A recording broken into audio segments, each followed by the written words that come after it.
So guys, naandito tayo. Gagawa tayo ng aking ube halaya turon. Yes. Sinain ko to kahapon. Bumili ako ng purple rice. And then, ituturo ko sa inyo. Sinain ko na siya sa gata. Hindi ko napakita kahapon. Alam niyo kung bakit. May bisita kasi ako kahapon na niluluto ko siya. At super kalat niyang lutuin. No joke.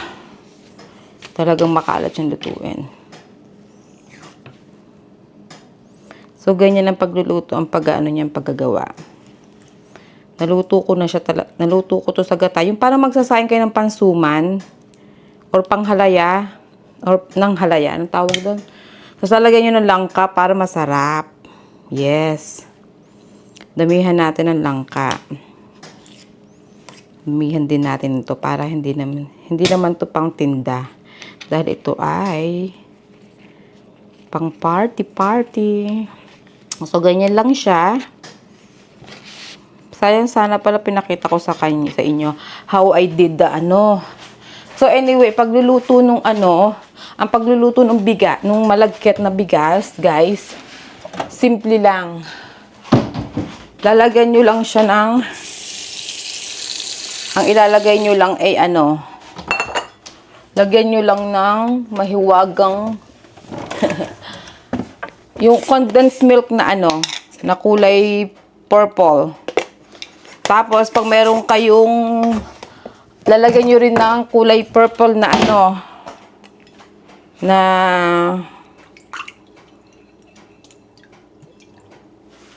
lalagyan nyo din ng kulay purple na tawag dyan na yung vanilla, not vanilla. Ube, anong tawag dito? Ito, papakita ko sa inyo. Para hindi ko kasi maalala. Pasensya na kayo. Ito. Buko pandan, not buko pandan. Ito, ube flavored na. Ito, yan. Para siyang para siya yung vanilla na pero ube ang kulay niya. Ito naman para sa buko pandan. Yan ang ginagamit ko. Tapos, ang pandikit nyo ay kumuha kayo ng tubig na may cornstarch. Ayan. Para magdikit-dikit siya. So, ganyan kalalaki gagawin natin. Dahil tayo ay mabait. So, continue lang. Tapos, lagyan nyo rin ng konting asin ito para may halong tamis at saka alat. Tapos, dahil mabait tayo, dahil Pasko naman, didamihan natin ang langka, 'di ba? O see? Masarap to. Hindi pa sila nakakatikim nito. Si Peng yata nakatikim na nito. Guys, masarap din tong gawin sa bagong taon. Pag may natira ako niyan, nitong usually, kaunti lang dapat, maliit lang ang pagbenta, pag ibebenta nyo to. Basta, kahit, di ba may malagkit kayo, kung wala kayong purple rice, kung may malagkit kayo, okay lang din ang malagkit. Tapos, bumili na lang kayo ng ganun, or food color, kasi sa Pilipinas, pwede kayong bumili ng food color, or yung ganun, kasi yung may kulay na. Yung nilagay kong pampabango, may kulay na kasi siya, guys. Ay, lalo pag buko pandan. Ay, grabe. Grabe yung ambang-bango niya. Ako pa, pag ganito pa lang. Ay, Diyos ko po, ang dami ko pang gagawin. Pupunta pa ako sa hotel. Magde-decorate kami. Bali. Meron naman kaming room. So, doon ko na ipipirito to. Para fresh. Doon na ako magpipirito. Pati yung fishball doon ko ipipirito. Ganyan lang, guys. See? Ayan.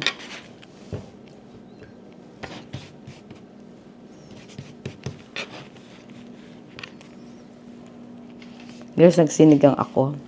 Panoodin nyo, guys, yung paggawa ko ng sinigang. Nagdagan natin ng cornstarch dahil humihiwalay siya. Na parang yung friend mo, humihiwalay sa'yo pag ayaw na sa'yo. Sabi niya, may hugot na naman si Ate Julie. Oo, lagi naman ako may hugot eh.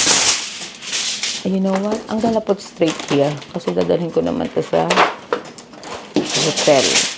Ay, hindi. Sayang to. Diyan na lang siya sa foil. Ito, wala pa nakakatikman sa katrabaho ko. Yes. So, yung pagsasaing masyadong ibabad nyo muna yung malagkit nyo. Kasi to, hindi ko yata binabad. Kaya nainis ako. Ang kalat-kalat ng kalan ko kahapon kasi umawas siya. Tapos purple, di ba? Mayaman sa langka.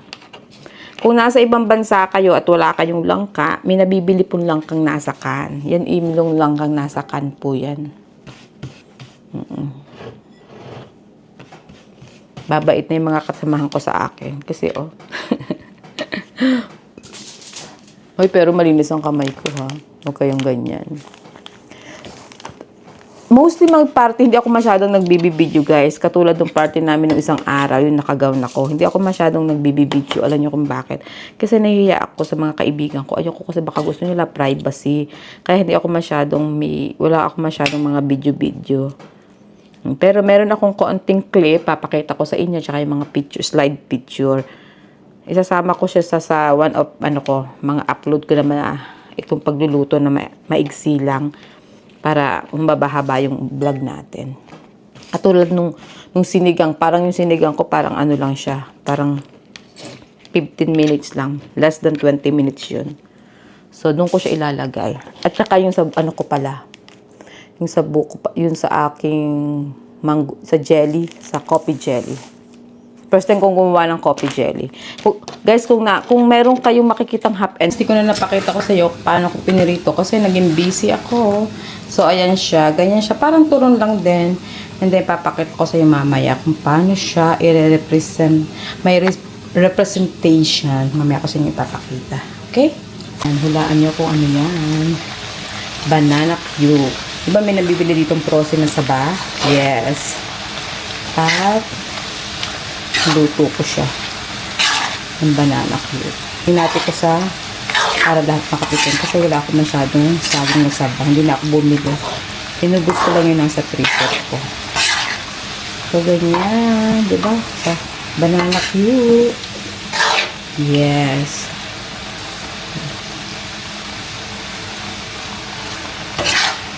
Ang ginagawa ko, pag mainit yung mantika, ilalagay ko ng sagi at the same time, ilalagay ko na rin yung asukal. Yes. Bata pa ako, nagtitinda rin ako ng banana cube. Niluto yung nanay ko. Pag-isa yung lola ko. Ako ang pagala ko. Kubos. Walang utang. Mahirap maningil. Parang 250 yata ito tuhog nung araw. Nung bata pa ako. Ngayon mahal na, parang 4 piso na ito. 20. Ang 2 piraso. Parang ganun.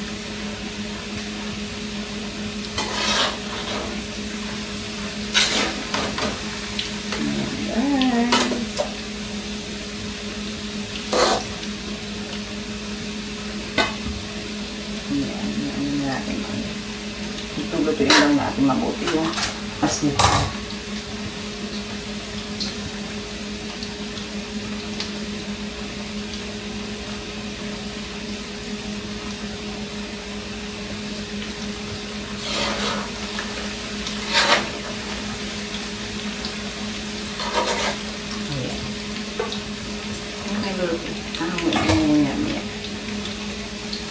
Maganda yung lutong-luto ng asukal dyan para hindi siya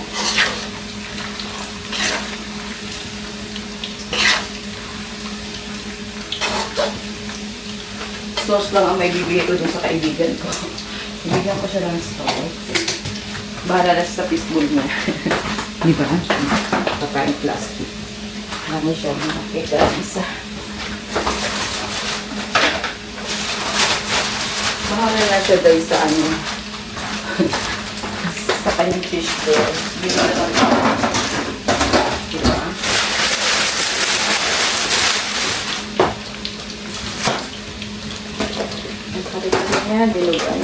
guys. Dapat pag gabi ko gagawin yan. Kaya wala. Wala akong time.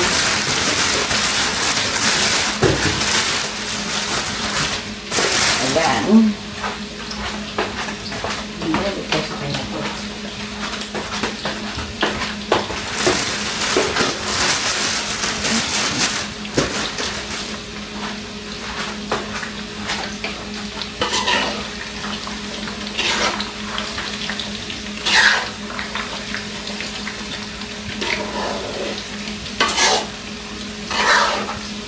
Guys, masarap ito yung luto ang asuka talaga. Hindi, nakita nyo naman, oh. Tapos nung magbubukid kami, tapos iinom ka ng soft drink. Ay, ako. Tatap. Ay, ano?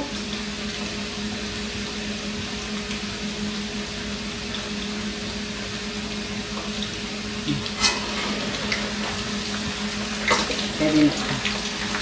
So, papitikin natin dito sa tray niya. Ayan. Hindi na ako nakagawa ng bibingka. Wala ng time.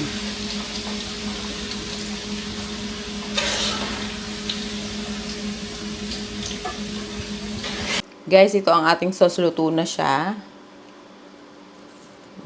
Ngayon, natansya ko na kung gaano karaming tapioca flour ang aking inilalagay. It's only 1/4 lang ng ng cups. Ayan. Para hindi siya parang magkurta-kurta, tsaka para hindi siya paste na paste. Ganyan lang siya. Okay? Hello guys! So gagawa tayo ngayon ng lutong bahay na kwek-kwek butter.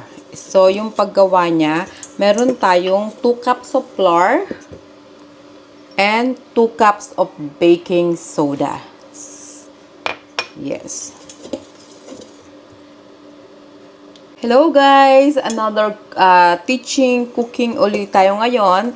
Ngayon, gagawa naman tayo kasi may nag-request ng gusto daw niya ng kwek-kwek. So, meron kami ngayong Zumba potluck. So, ang gusto niya ay kwek-kwek daw ang dalhin ko. So, hindi ako nakakapag-try pa nito. So, long time ago na. So, ang gagawin natin ngayon ay another street food. Gagawa tayo ng kwek-kwek butter. So, ang ating mga ingredients ay meron tayong 2 cups of flour, 2 tablespoons of baking powder, meron tayong pepper, salt, konting salt, and then the food coloring. Wala akong mahanap na food coloring na orange, so ginawa ko yellow and red, kinumbine ko lang sila, and then orange ang kinalabasan. And then meron tayong cold water, nilagyan ko siya ng ice. So the first thing we need to do is combine natin ang mga dry ingredients like yung flour at saka ang ating baking powder. So, i-mix lang natin. Mixing well. Yes. Mix lang natin yan para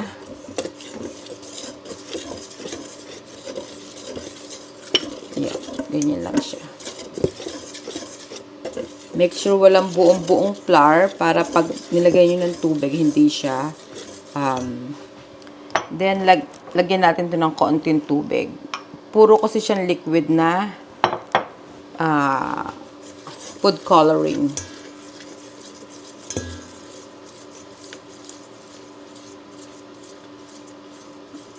Okay. So, ito dapat ang mangyayari. Ganyan.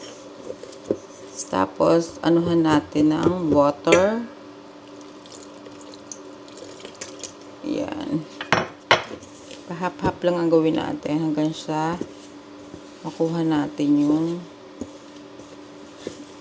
constant, yung texture na gusto natin. Yan.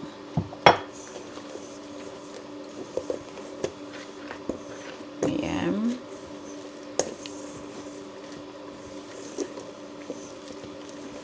There you Siguro lahat na natin yung ano. Then, mag-a-add na lang tayo ng water. Ayan.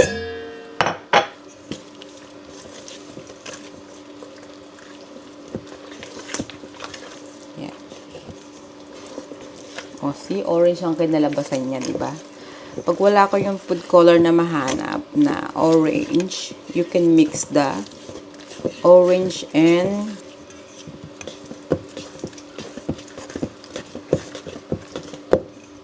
orange tsaka ano siya.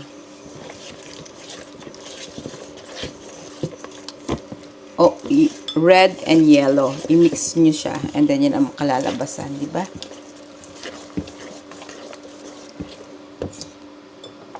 Nagdagan pa natin. Lahat na natin yan. Bakit cold water ang nilagay ko na may ice? Maganda kasi ang kinalalabasan pag fried chicken, ganoon din ang ginagawa ko. I use cold water, nilalagyan ko pa ng ice. Yan, dapat ganyan siya. Yan.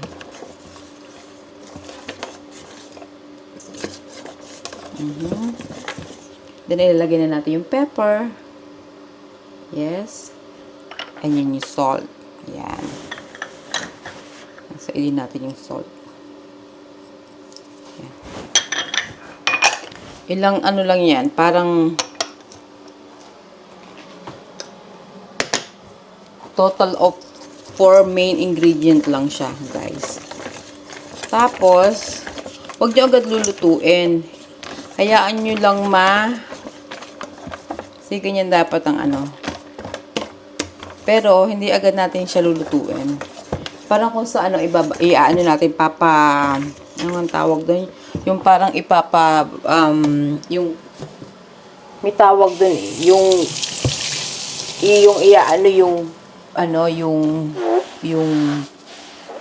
baking powder.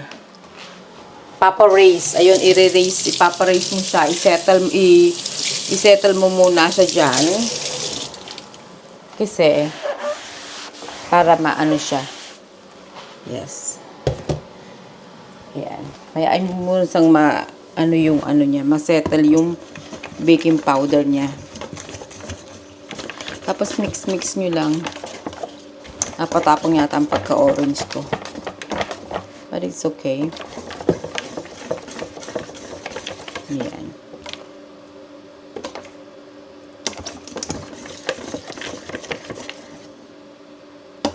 Ganyan lang siya, guys.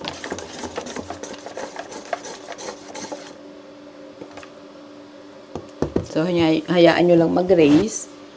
Kung pwede yung takpan nyo para mas maganda ang ano niya. Ganyan lang. Tapos mamaya, papakita ko sa inyo how to fry, okay? Hayaan mo muna siyang masettle. Ganyan lang. Tapos tatakpan natin siya ng clean wrap. Takpan natin ng clean wrap para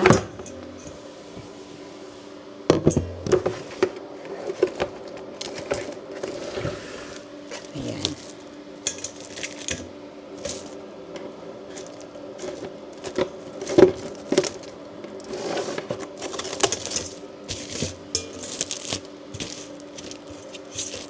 Para yung pag gumagawa ka nando, diba, pinapa-raise muna bago ilagay sa ano. Same thing din dito. So, hayaan mo lang siya dyan. Yan, dyan na siya. And then, nakagawa na ako ng sauce. Yes, nakagawa na ako ng sauce. And ito yung food color na binili ko kanina. Nakagawa na ako ng sauce. Okay na ang sauce natin. Papasilip ko sa inyo. Okay, so, kailangan na natin lutuin ang ating kwek-kwek. So, init na ako ng mantika. Mainit na siya. And then, ipagulong nyo lang siya sa harina. Tapos, ibaksak nyo dun sa ating ginawa kanina na ayan, ganyan siya kalapot. Lagay nyo lang dun sa ating ginawang butter kanina. Okay, yan. So, lagay nyo lang sa mantika. Ganyan lang. Ayan.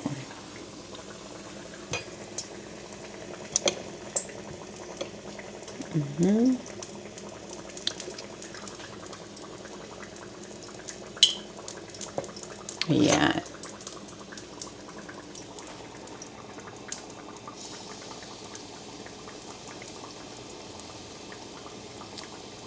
Ayan lang. Ganyan lang, paulit-ulit lang, ganun lang ang process. Ang ginawa ko ay yung ano, iglog ng pugo.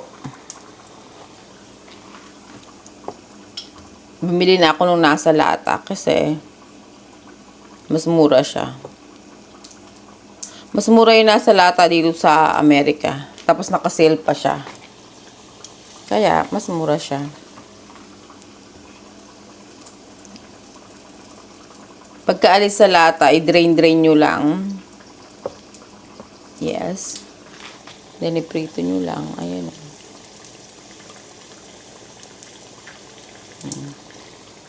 Diba? Tapos, halu-haluin nyo. Hindi ako, ating hina-hina ang apoy. Hindi pa ako kumakain. As in, para matikman ko siya. Kasi di ba flour nga to.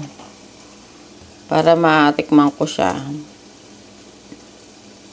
Hindi ako kumain ng kahit ano. Para, di ba? Pero yung kulay niya, di ba sa atin parang, ganito ba yung kulay sa Pilipinas? Ito parang sobrang orange naman. Parang yung sa Pilipinas parang madilaw-dilaw ng konti. Oh. Diba? Oh. Yan.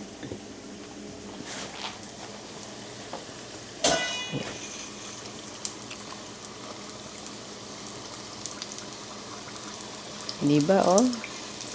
Tikman natin tong isa, guys. Kuha tayo ng sausawan. Remember, I make sausawan already. Alam niyo naman, hindi tayo makakatiis. Dahil favorite ko talaga to. Ayan. Ito yung sausawan natin na ginawa. Tapos yung sausawan natin, perfect lang yung lapot niya. Oh. Perfect lang yung lapot niya. See?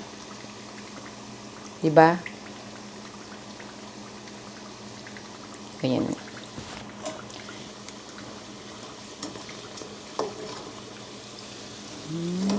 Kunin na natin sila. Bago sila masunog. Ayan.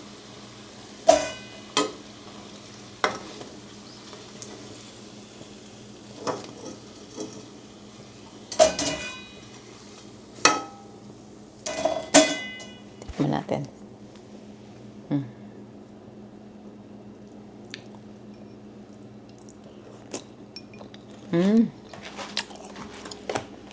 Sarap.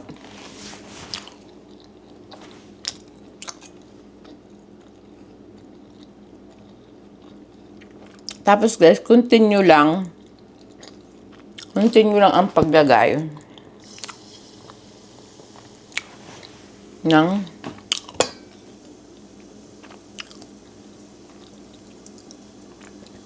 wow! Another successful, ano na naman tayo, street food.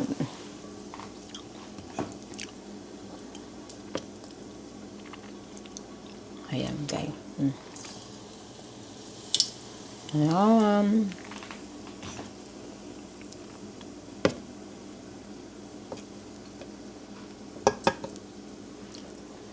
Oop. Huwag dikit-dikit para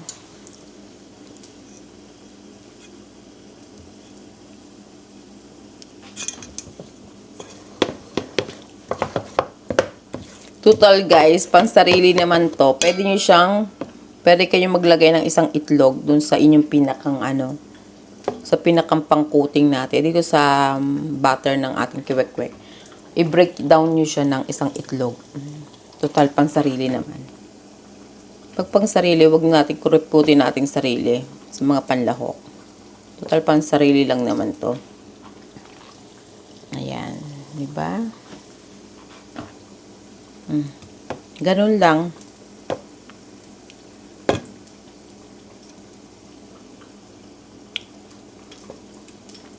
Dinagdagan ko siya ng siguro, 1/4 cup. 1 cup. 1/4,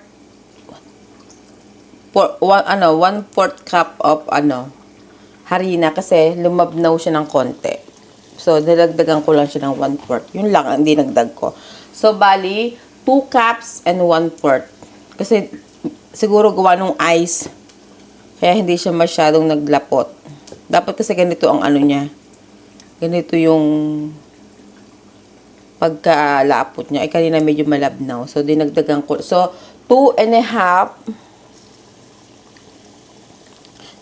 1/4 of cup. And then, 2 tablespoon of siya, baking powder. Tapos papaalsahin nyo lang, huwag nyo agad kukuhanin, huwag nyo agad gagamitin. Tulad nito, di ba? Ganyan lang, guys.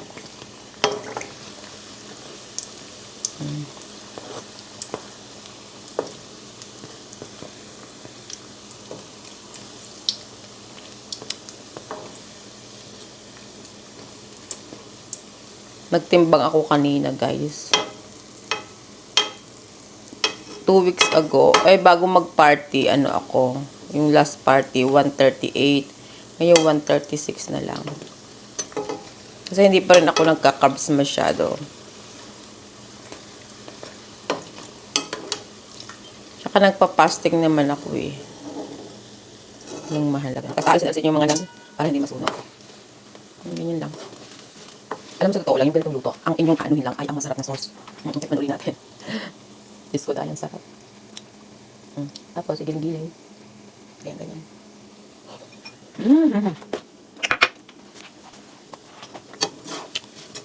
Harap. Di ba ang ganda? Kailan na mag-init niya mamaya. Ganyan lang guys. So, di ba ang ganda ng pagkakaprito ko? So, continue lang yung process. Yun at yun. Ihihina lang natin. Continue lang guys. Continue lang yung process niyan. Ulit-ulit lang. Okay? Ganun lang. So, guys, I hope may natutunan kayo. Ito mga ganitong klase mini-measure yan. Kasi nga gawa ng yung pang-coating doon sa itlog. Kailangan talaga. Hindi siya malabnaw, hindi siya sobrang lap, kundi titigas naman. Kaya may measurement. Pero, kung talaga magluluto ka, tatansyahin mo lang, di ba? So, ako, para din nagtansya rin ako kasi yung nasa lagana. So, patitikin lang natin. Tapos, papagulungin natin. Ayan. Papagulungin mo lang sa harina. Kaya dito ko nilagay siya sa tray para mas mabilis yung process. Ayan, ganyan din mo lang. Ganyan lang, guys. Sawa sila mamaya. Yup. Libre ang kwek-kwek ni Manager Judy. That's it, guys. So, I hope natutunan tayo for today's video. Ito yung aking sauce. Tignan nyo kung gaano siya hindi siya malapot, hindi siya malabnaw. See? At hindi siya matamis, tama lang siya. Diba? Oh, that's it, guys. Maraming salamat sa panonood. At don't forget to like and share. Share po natin ang skip ad. This is Manager Judy. Hanggang sa muli po. Merry Christmas to everyone. Bye! Oh, ayan mga friend. Meron daw potluck sa Sumba. Ano daw yun? Paano papayat may potluck sa Sumba? Christmas party namin sa Sumba. So, nag-request sila. Baka daw gusto kung alam po daw gumawa ng kwek-kwek. Sorry kayo guys, off ako tonight. Kaya hindi ko kayo madadalhan. But, pag sinipag ako, ayan, di ba? Ang sarap. Yan ang aking homemade sauce ng ating kwek-kwek. At marami pa. Oh, perfect ang aking pang coating sa itlog. See? Yes. Magtitinda ako sa simbang gabi ng kwek-kwek, guys. $5, 10 piraso. Ay, hindi. 6 na piraso, $5. Kasi mahal ang itlog.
today is ano na, 1:30 na.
There you go, guys.